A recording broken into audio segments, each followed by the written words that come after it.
ससुराल में आने के बाद मायके की याद तो आती ही है। ये तो हर लड़की के साथ होता है, आपके साथ भी होता होगा।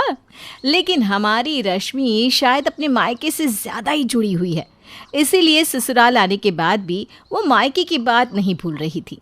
अब आइए देखते हैं कि उसके ससुराल वाले इस बारे में क्या सोचते हैं। अरे कहाँ रह गए सबके सब?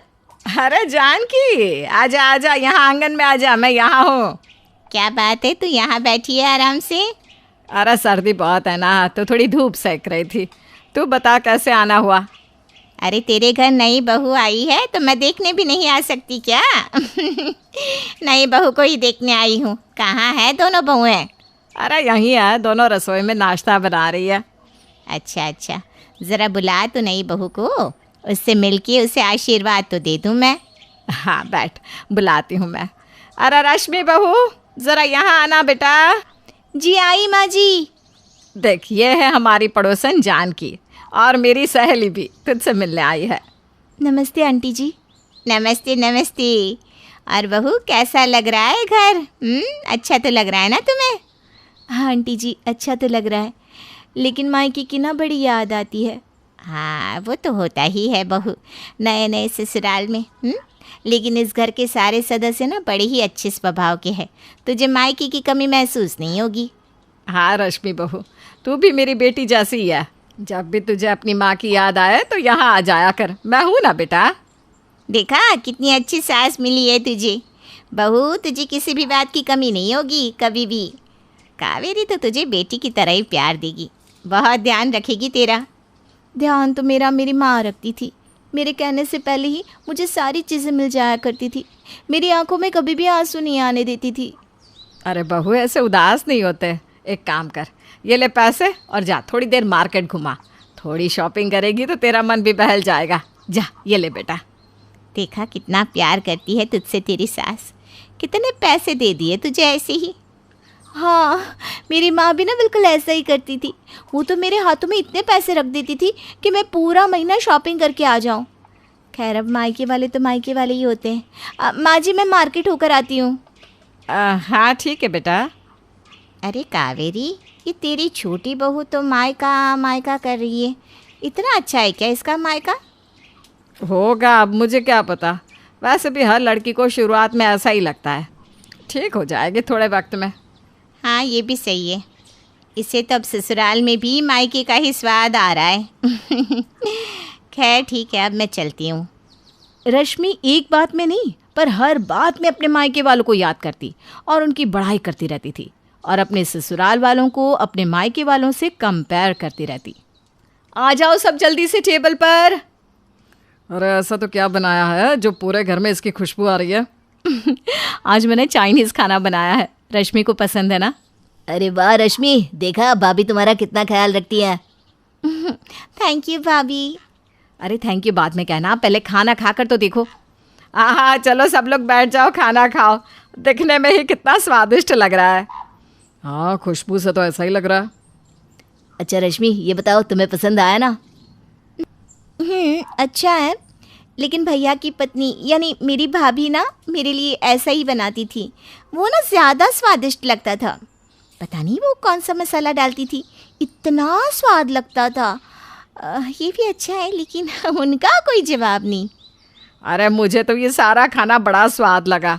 हाँ, मैंने तो इतना अच्छा चाइनीज़ बाहर कभी खाया ही नहीं। मेरी भाभी इससे भी ज़्यादा अच्छा खाना बनाती है।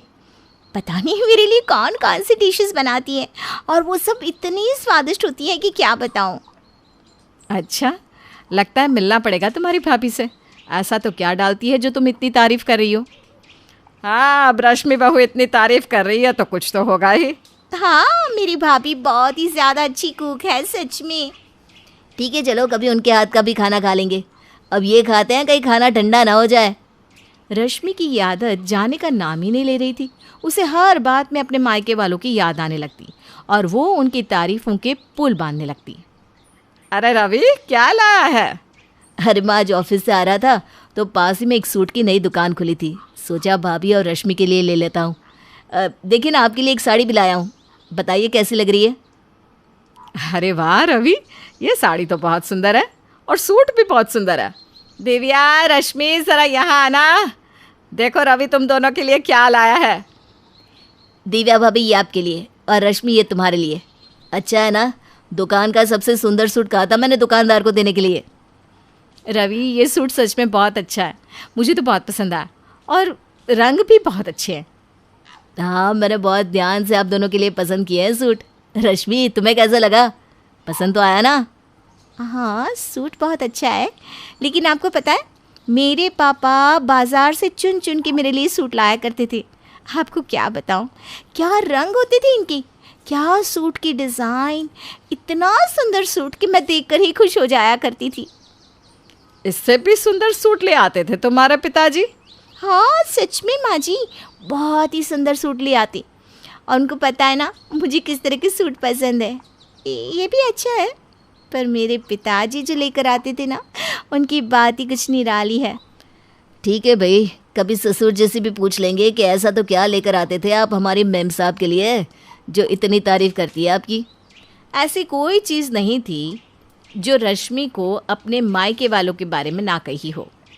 अब तो उसकी ससुराल वालों को भी रश्मि के मायके वालों से मिलने की जैसे इच्छा हो गई थी। मैं ये कह रही थी, कल हमारे घर में पूजा है तो तुम अपने मायके वालों को भी न्योता दे दो आने का।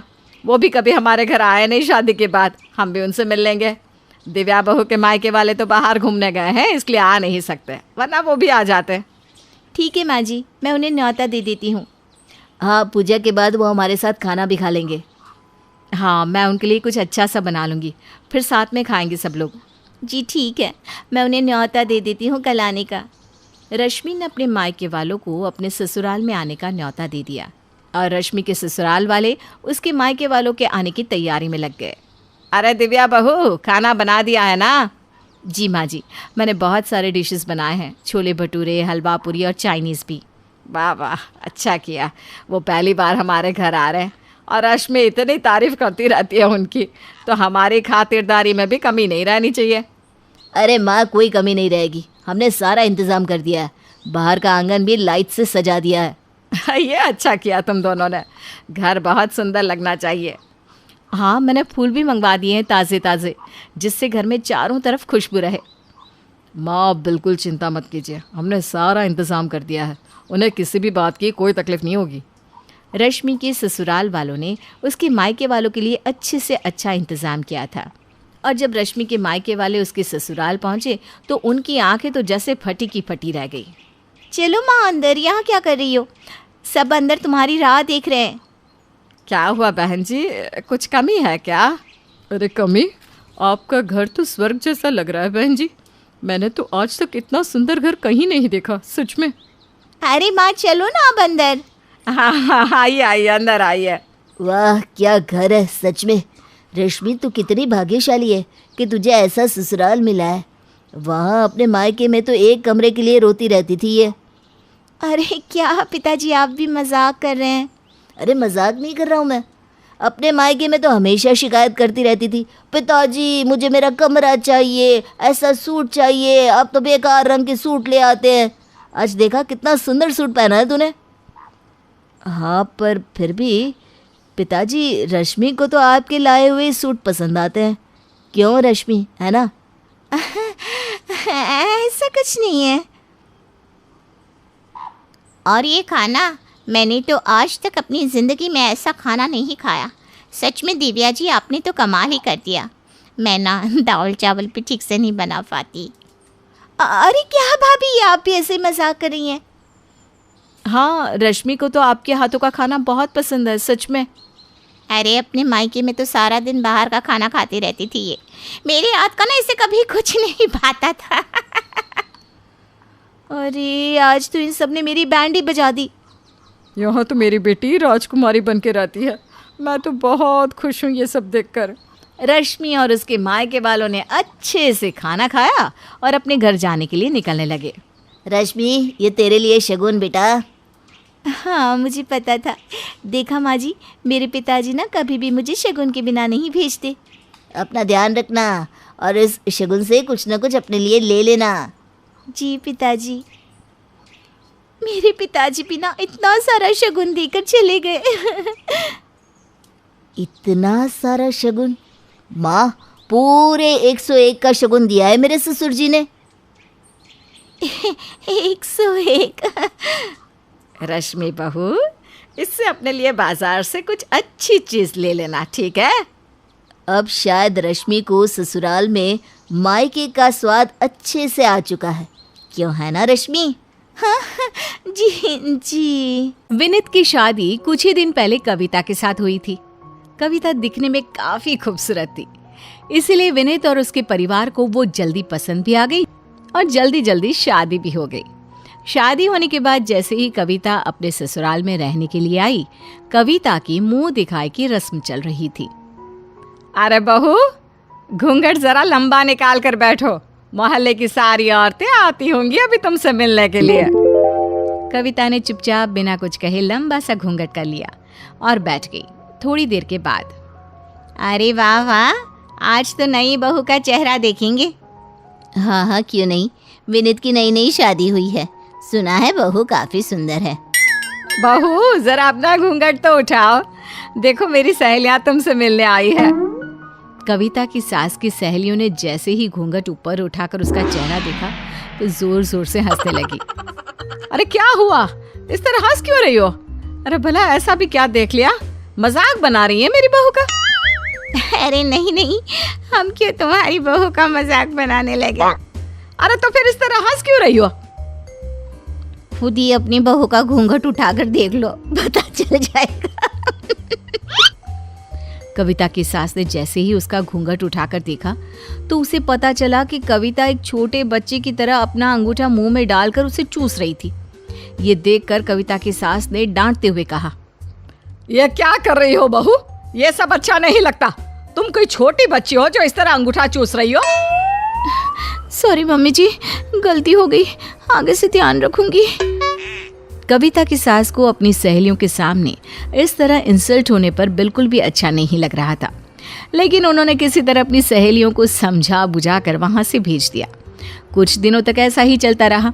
विनीत और उसके परिवार को कविता के अंगूठा चूसने की आदत के चलते काफी लोगों के सामने मजाक बनना पड़ा। 1 साल के बाद कविता और विनीत के घर एक बेटे का जन्म हुआ। कुछ महीने बीतने के बाद वो भी अंगूठा चूसने लगा। अरे कविता, मैं तो सोचता था कि तुम्हारी अंगूठा चूसने की आदत छूट जाएगी, यहाँ तो हमारा बच्चा भी अंगूठा चूसने लगा है। मैं क्या करूं, मैंने बहुत कोशिश की लेकिन मेरी आदत छूट ही नहीं पा रही। अरे तुम्हारी तो ठीक है, मगर अब इस बच्चे की भी आदत ऐसी है, अब हम क्या करें?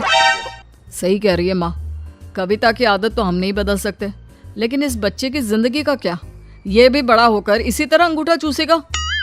अब तो समझ जाओ बहू, तुम्हारी आदत के चलते बेचारा एक छोटा सा बच्चा भी यही सब सीख रहा है। लेकिन कविता पर अपने परिवार वालों के समझाने का कोई असर नहीं हुआ। कुछ सालों के बाद जब कविता और विनीत का बच्चा 3 साल का हो गया तो वो उसे स्कूल में एडमिशन करवाने के लिए लेकर गए। जी, ये हमारा बेटा है और हम इसका एडमिशन करवाना चाहते हैं। हाँ हाँ, क्यों नहीं सर, लेकिन पहले हम ज़रा बच्चे से थोड़ी बातचीत कर लें। जी बिल्कुल, मैंने मेरे बेटे को सब सिखा दिया है, ABCD 1 2 3, आप इससे कुछ भी पूछ सकती हैं।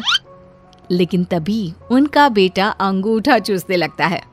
अरे बेटा, ये तुम क्या कर रहे हो? ये तो बहुत बैड हैबिट होती है। आपने अपने बच्चे को कभी ऐसा करने से रोका नहीं? नहीं मैम, हमने तो बहुत कोशिश की, लेकिन वो क्या है ना, अब इसको आदत पड़ गई है।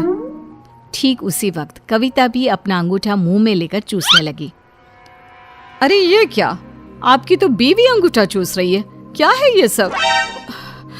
माफ कर दीजिए, वो क्या है ना, मेरी बीवी को बचपन से अंगूठा चूसने की आदत है और इसी वजह से। टीचर अपना सर पकड़कर उन सब को देखने लगती है। देखिए, वैसे तो सब कुछ ठीक है, लेकिन अगर आपका बच्चा इस तरह की हरकत करेगा तो दूसरे बच्चों पर भी बुरा असर पड़ेगा। लेकिन क्या सिर्फ बच्चे के अंगूठे चूसने की वजह से आप उसको एडमिशन नहीं देंगी? ऐसा तो आपके स्कूल के नियमों में कहीं नहीं लिखा हुआ है। आपकी बात सही है, लेकिन हम नहीं चाहते कि बाकी के बच्चों पर भी कोई बुरा असर पड़े। प्लीज़ मैम, आप एक बार मेरे बच्चे का एडमिशन कर लीजिए, उसके बाद मैं प्रॉमिस करता हूँ कि मैं जल्दी ही इसकी आदत छुड़वा दूंगा। विनीत किसी तरह रिक्वेस्ट करके अपने बच्चे का एडमिशन उस स्कूल में करवा देता है। कुछ दिनों के बाद बच्चे के स्कूल से फोन आता है। विनीत और कविता को स्कूल में बुलाया जाता है। क्या हुआ मैम, आपने इस तरह अचानक हमें स्कूल में क्यों बुलाया? हमारा बेटा ठीक तो है ना? क्या उसने कोई शैतानी कर दी? आप मेरे साथ जरा अपने बच्चे की क्लास में चलिए। जिस बात का मुझे डर था वही हुआ है। अरे पर आखिर ऐसा क्या हुआ है, आप साफ साफ बता दीजिए ना। टीचर विनीत और कविता को उसकी बेटी की क्लासरूम में लेकर जाती है। वहां का नजारा देखकर विनीत और कविता दोनों हैरान रह जाते हैं। उन्होंने देखा कि उनके बेटे के साथ साथ क्लास के बाकी के सारे बच्चे भी अपना अंगूठा चूस रहे थे। ये सब क्या हो रहा है? सारे बच्चे इस तरह अंगूठा क्यों चूस रहे हैं? तुम अपनी तरफ भी तो देखो, तुम भी तो वही कर रही हो। मैंने आपसे कहा था कि आपके बच्चे की बुरी आदत बाकी के बच्चों को भी लग जाएगी। लेकिन हमने कोशिश की थी टीचर जी। पहले आपको अपनी बीवी की आदत ठीक करनी होगी, उसके बाद ही तो बच्चे को कुछ सिखा पाएंगे ना। शायद आप ठीक कह रही हैं। मेरी इस आदत की वजह से अब तक मेरे घर वालों का बहुत मजाक बना है, लेकिन अब तो सवाल मेरे बच्चे का है। सिर्फ आपके बच्चे का नहीं, बाकी के बच्चों का भी है। टीचर जी ठीक कह रही हो। कविता अब तो संभल जाओ। लेकिन उसके बाद भी कविता की आदत नहीं सुधरती। किसी भी तरह विनीत अपने बच्चे का स्कूल छूटने से बचा लेता है। एक रात को जब कविता सो रही थी तो उसे एक सपना आता है। सपने में उसने देखा कि घर के सारे लोग अंगूठा चूस रहे थे। अरे मम्मी जी, ये क्या हुआ? ये आप क्या कर रही हैं? अरे बहू, क्या बताऊं, बहुत मजा आ रहा है अंगूठा चूसने में। इसके टेस्ट का तो कहना ही क्या। और विनीत, आप कब से अंगूठा चूसने लगे? अरे कविता, मैं तो तुम्हें बेकार में ही डांटता रहता था। सही बात तो यह है कि अंगूठा चूसने का अपना एक अलग ही मजा है। और मेरा बच्चा, ये भी आप लोगों को देख देख कर अंगूठा चूस रहा है। तभी कविता ने अपने अंगूठी की तरफ देखा और उसने देखा कि उसका अंगूठा तो गायब हो चुका है। ये देखकर घबराहट की वजह से अचानक कविता की नींद खुलती है और वो सपने से बाहर आती है। उसने देखा कि सब कुछ ठीक ठाक था। कविता अपने अंगूठे की तरफ देखती है और उससे कहती है, खबरदार, जो आज के बाद कभी मुझे अपनी तरफ अट्रैक्ट करने की कोशिश की, अब मैं सब कुछ नहीं करने वाली, क्योंकि मैं समझ गई हूँ इसकी वजह से मेरा और मेरे परिवार का हमेशा मजाक बनेगा। और आज के बाद ना मैं और ना ही मेरा बच्चा अंगूठा कोई नहीं चूसेगा। ये फैसला लेकर जैसे ही कविता अंगूठा चूसना छोड़ती है, अगले दिन से सास अंगूठा चूसना शुरू कर देती है, जिसे देखकर कविता हैरान रह जाती है। आजकल के जमाने में अच्छे लड़के ढूंढना कितना मुश्किल हो गया है। पहला दामाद तो हमें देवता जैसा मिला है। सही कहा माँ। अब हर लड़का इनकी तरह अच्छा और शरीफ थोड़ी ना होता है। ये तो फिर भी ठीक है, लेकिन सोनम के लिए ऐसा ही कुछ मिल जाए। हाँ माँ, मुझे भी बिल्कुल जीजाजी जैसा पति चाहिए। ख्याल रखने वाला, दूसरों के बारे में सोचने वाला। कितने अच्छे हैं ना जीजाजी।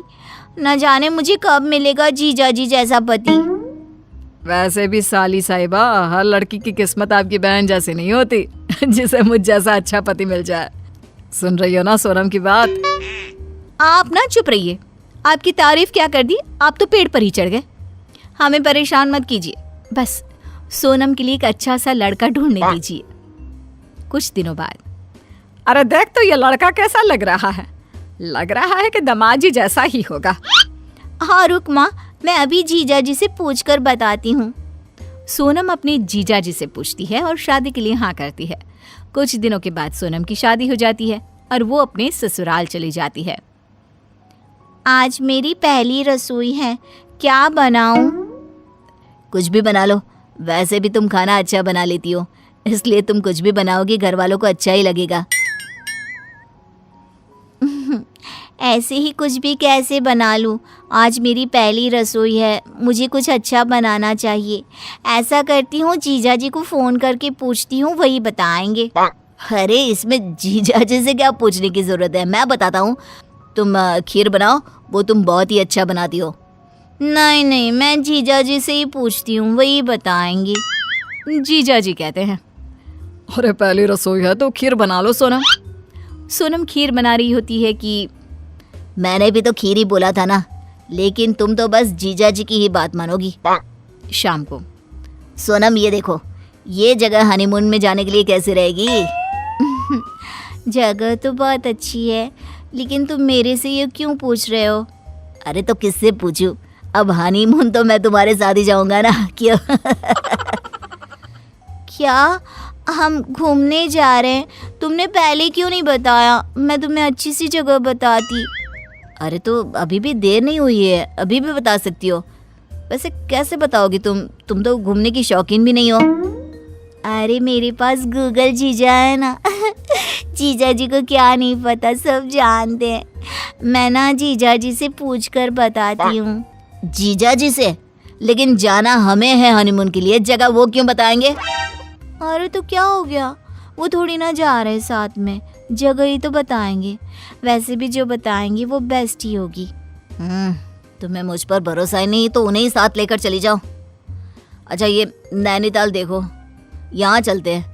और ये दोनों हम ना इंटरनेट से ढूंढ कर भी पता लगा सकते हैं, इसलिए जीजा जी को पूछने की जरूरत नहीं है। मैंने तुम्हें बताया ना। रुको मैं फोन करती हूँ। सोनम, हनीमून के लिए तो तुम दोनों नैनीताल चले जाओ। हाँ नैनीताल ठीक रहेगा। अच्छा जीजू रखती हूँ, नमस्ते। तो अब नैनीताल ही ठीक है, क्यों? वही तो मैं बोल रहा था। ऐसे ही सोनम बार बार अपने जीजाजी को बीच में लाती रहती, जो उसके पति को बिल्कुल पसंद नहीं आता। लेकिन एक दिन, अरे बहू, तू शाम को अपने मायके जा रही है ना, ये भी ले जा उनके लिए। ठीक है माँ जी। अच्छा सुनिए, आप भी मेरे साथ चलिए ना। मैं नहीं आ सकता, मुझे कुछ काम है। शाम को क्या काम है? शाम के वक्त तो खाली ही रहते हैं। वो दीपाली भाभी अपना घर बदल रही है ना, उनको मेरी मदद चाहिए सामान शिफ्ट करने में। अच्छा दीपाली घर बदल रही है? वैसे भी पुराना हो गया था। अच्छा है वो घर बदल रही है। माँ जी, ये दीपाली भाभी कौन है? अरे तुम नहीं जानती, रहने दो। शाम को। आइए मैं आपके लिए खाना लगाती हूँ। नहीं, उसकी कोई जरूरत नहीं है, मैं भाभी के घर से खा के आया हूँ। तुम खा लो, मैं आराम करने जा रहा हूँ। ऐसे ही पति अब बार बार भाभी के घर जाता था, उनका काम करता था, जो सोनम को बिल्कुल अच्छा नहीं लगता था। अरे आप ये इंटरनेट क्या देख रहे हैं? आप तो मुझे डिनर पर कहीं बाहर ले जाना चाहते थे ना। नहीं, ये हमारे लिए नहीं है, मैं भाभी के लिए देख रहा हूँ। वो क्या है ना, उनको इधर के बारे में ज़्यादा पता नहीं, तो उन्होंने मुझे ढूंढने को बुलाया। आज उनका कहीं बाहर खाने का मन है, और भाई साहब भी यहाँ नहीं रहते, बेचारी अकेली है। मैंने सोचा उनकी मदद कर देता हूँ। तुम बताओ, अच्छा किया ना मैंने? सोनम को बुरा तो लगता है, लेकिन वो शांत हो जाती है। फिर एक दिन, देखिए ये लाल रंग की शर्ट मैं आपके लिए लेकर आई हूँ, कैसी लग रही है? पहनकर दिखाइए तो ज़रा। पति शर्ट पहनकर आता है और अच्छी लग रही है। अरे रुको, मैं भाभी को वीडियो कॉल करता हूँ, वो बताएंगी कि कैसी लग रही है शर्ट।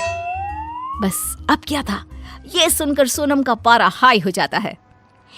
ये आपकी भाभी आपसे कुछ ज्यादा ही मदद नहीं मांग रही? ये काम जो खुद कर सकती है, लेकिन नहीं, वो आपसे ही बोलती रहती है, और आप भी पागलों की तरह उनकी मदद कर देते हैं।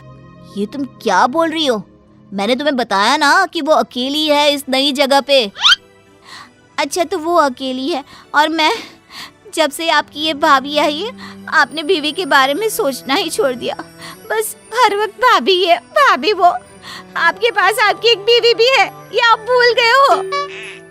अरे तुम्हें ऐसा क्यों लगता है? तुम भी तो हर वक्त जीजा जी करती रहती हो। क्या मैंने कभी कुछ बोला?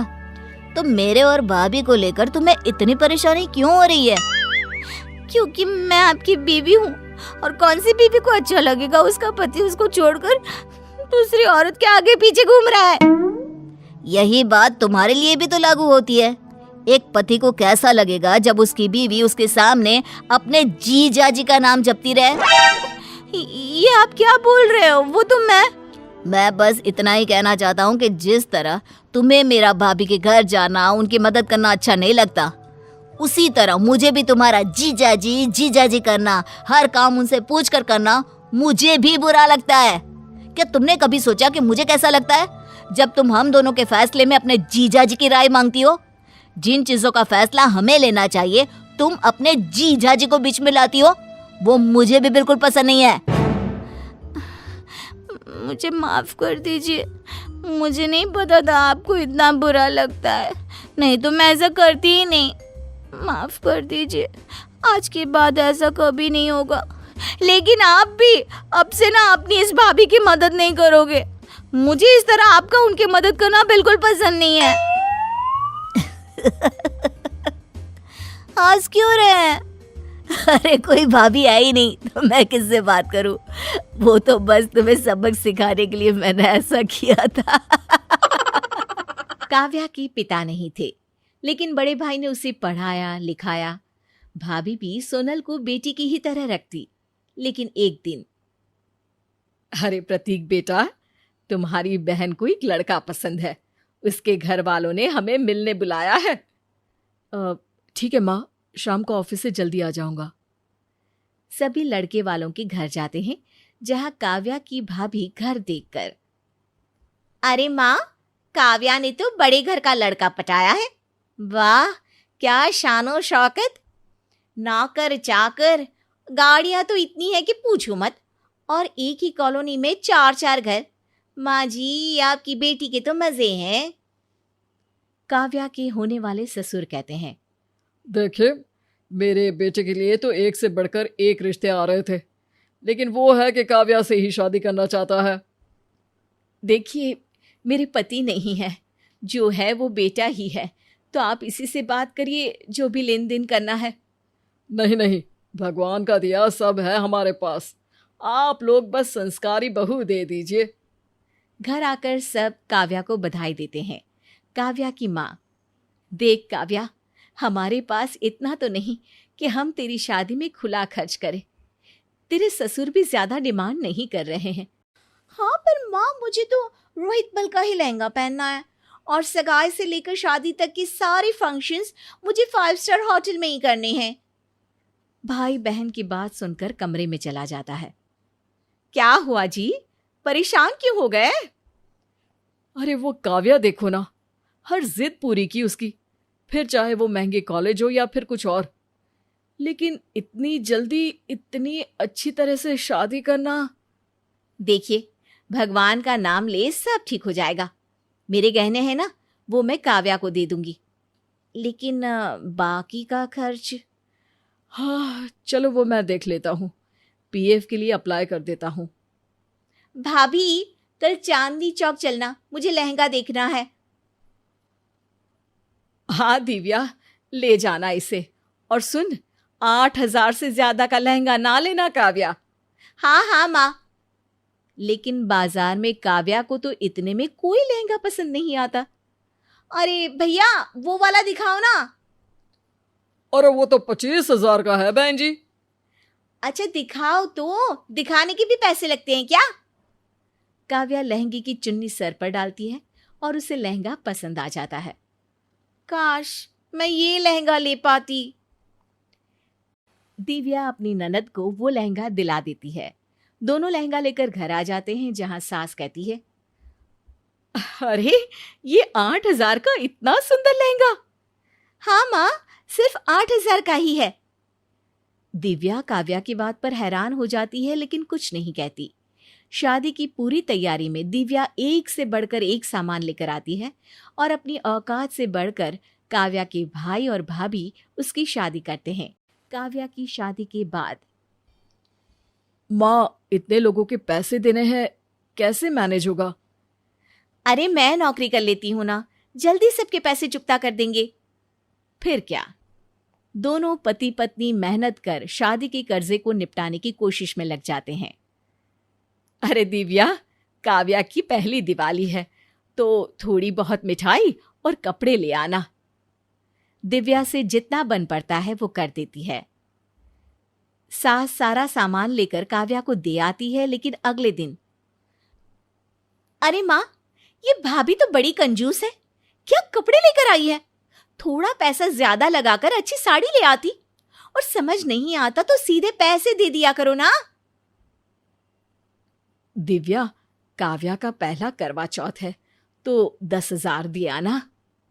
माँ जी, 10,000 जुटाना काफी मुश्किल होगा। मैं 1,000 तक का सूट और 1,000 रुपए की मिठाई देकर आती हूँ।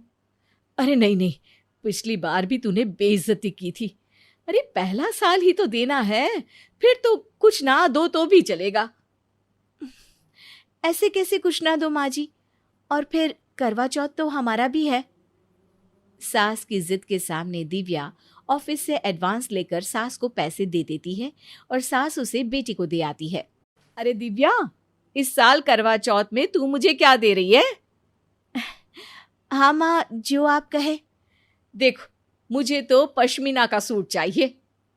दिव्या पास की दुकान से उधारी में सूट लेकर सास को दे देती है और फिर करवा चौथ की शाम दिव्या का पति। अरे दिव्या, तुमने अपने लिए कुछ नहीं लिया? अरे ये साड़ी नई ही तो है, 2 बार ही पहनी है। फिर इतनी भारी साड़ियां तो ऐसे त्योहार में ही पहनी जाती है ना। पति दिव्या की तरफ प्यार से देखता है। एक दिन ननद घर आ जाती है। अरे भाभी, क्या बात है? मेरे जाने के बाद आपने तो मेरी अलमारी में कब्जा ही कर लिया है। हाँ दिव्या, बस ऑफिस जाना होता है तो रोज नए कपड़े कहाँ से लाऊं, तुम्हारे कपड़े ही पहन कर जाती हूँ। हाँ हाँ, पहन लो कुछ दिन। वैसे भी मैं ले जा रही हूँ इस बार अपने सारे कपड़े। अरे लेकिन तेरे ससुराल में तो सिर्फ साड़ी ही पहनते हैं ना, तू ये सूट का क्या करेगी? अरे वो तो जब सास ससुर गांव जाएंगे तब पहन लूंगी ना। काव्या अपने सारे कपड़े लेकर ससुराल जाने की तैयारी कर रही होती है कि तभी सास दिव्या से कहती है, अरे दिव्या, काव्या को कुछ देना होगा, पहली बार मायके से ससुराल जा रही है। कायदे से तो उसके पूरे घर को कपड़े देने की प्रथा है, लेकिन चलो अब तुम लोग नहीं कर सकते तो। दिव्या अंदर जाती है और अलमारी से वो साड़ी निकाल कर लाती है जो कभी उसके पति ने उसे गिफ्ट की थी। माँ जी, ये नई कोरी साड़ी है, ये आप काव्या को दे दीजिए। नहीं नहीं, इस बार तो मेरे पति के भी कपड़े दो। मेरे ससुराल में प्रथा है कि दोनों के कपड़े आते हैं। लेकिन इस बार दिव्या काव्या की मांग को पूरा नहीं कर पाती है, जिसके बाद काव्या दिव्या को गुस्से में कह देती है, भाभी, बुरा नहीं मानना, एक बात करनी है। बोलो ना काव्या, बुरा क्यों मानूंगी? क्या बात है, क्या हुआ? आप लोगों को तो समाज का कोई डर ही नहीं है। ननद आई है तो उसकी सेवा करे, उसे गिफ्ट्स दे, पैसे दे। आप तो सिर्फ खुद पर खर्चा करना जानती है। अरे पापा होते तो मुझे आप लोगों की जरूरत ही नहीं पड़ती। काव्या की बात सुनकर दिव्या को रोना आ जाता है। वो सीधे अपने कमरे में चली जाती है, लेकिन तभी वहां दिव्या का पति आ जाता है। वो सारी बात समझ चुका होता है। काव्या, तू मेरी बहन है और दिव्या मेरी पत्नी, लेकिन तुम दोनों की ही खुशी सिर्फ मेरी जिम्मेदारी है। चलो माना तो, लेकिन कर कहाँ पा रहे हो खुश? देख बेटा, ननद भाभी की बात है, तू जा आराम कर। नहीं माँ, मेरी बात अभी पूरी नहीं हुई है। तूने सच कहा कि पापा होते तो तुझे मेरी जरूरत नहीं पड़ती। शायद एक पिता बेटे की शादी करता है तो 25 साल की जमा पूंजी लगाता है, लेकिन एक भाई तो सिर्फ 4, 5 या 10 साल की बचाई कमाई ही बहन को दे सकता है। ऐसे में घर की चरमरा चुकी हालत को भाभी ही संभालती है। हाँ हाँ, भाभी ने ही संभाला है। अच्छे से अपने काबू में कर लिया है भाभी ने तुझे। हाँ, क्योंकि मैंने देखा है कि कैसे त्योहारों में वो तेरे और माँ के लिए नए कपड़े लेकर आती है, लेकिन खुद पुरानी साड़ी पहनती है। कैसे घर का सारा काम करके ऑफिस जाती है और फिर घर आकर घर का काम करती है। बेटा बोलता चला जाता है और फिर काव्या की आंख भर आती है। भाई, मुझे माफ कर दो। तुमने और भाभी ने तो वो जिम्मेदारी को निभाया है जो माँ और पापा को करना था। बावजूद इसके मैं मुझे माफ कर दो भाभी।